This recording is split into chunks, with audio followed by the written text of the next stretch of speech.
ორი წარმომადგენელი დაახლოებით 1 ასაკისანი არიან. როგორც ვიცი, გლონტი ცოტათი უფროსია უნიშნავად.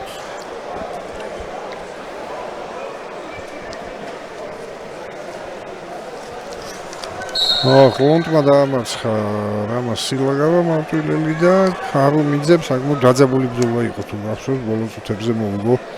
ისეთ 4-4 დამწვდას უნდა იბრძოლა დამატებითი მაჩვენებლით.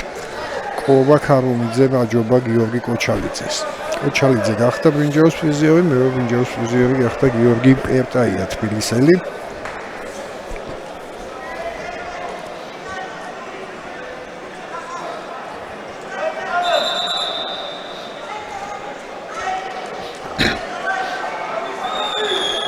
ნახევარი წუთი უკვე გავიდა.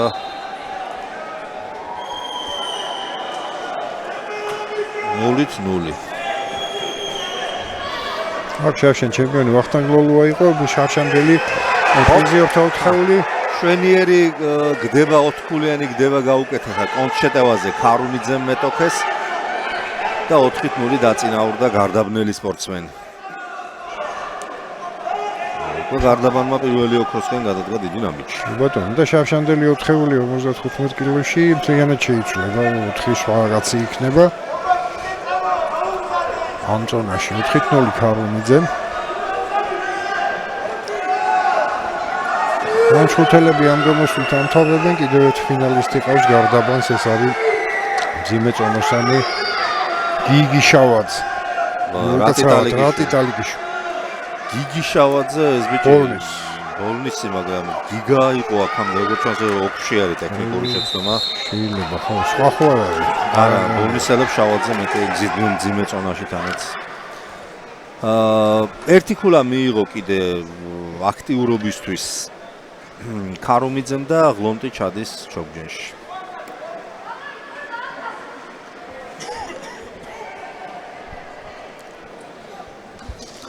ხუთით 0 და ხარუმიძეს კიდევ ერთი ისეთი მოძრაობა შეუძლია და ვადამდე დაამთავრებს ასპარეზობას.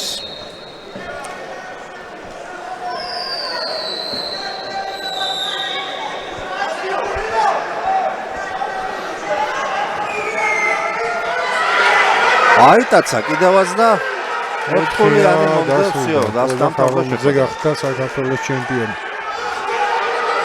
აჩვენა რეფერიმ ვეღარ გაიგონა საჯი.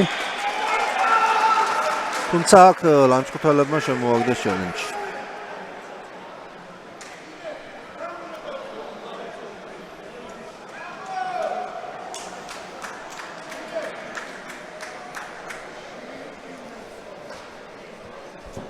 ბატონო, ნახოთ აგერ გამეორებით.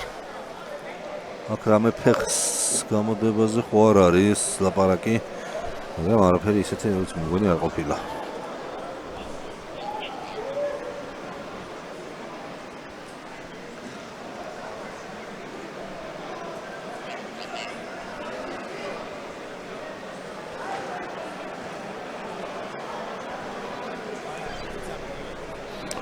ლანჩხუთმაც დაასრულა გამოსვლა ლანჩხუთელებმა მოიპოვეს ჯამში 1 ოქრო 1 ვერცხლი ორივე კლასიკურ ჭიდაობაში გლონტის გავდა ბრინჯაოს პრიზიორი გახდა გიორგი შოთაძე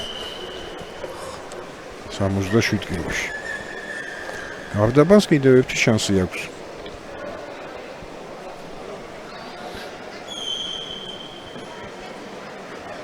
საკმაოდ დიდხანს არჩევენ და დატოვეს ზალაში.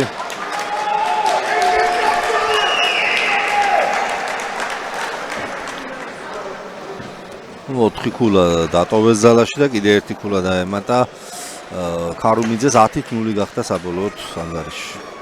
ო, ხარუმიძე შავშან კარგი სეზონი ჰქონდა 200 საკრებულო ჩემპიონატში 23 წლამდელებში მეორე ადგილზე გავიდა და 20 წლამდელებში გავიდა მესამეზე ევროპის ჩემპიონატებში.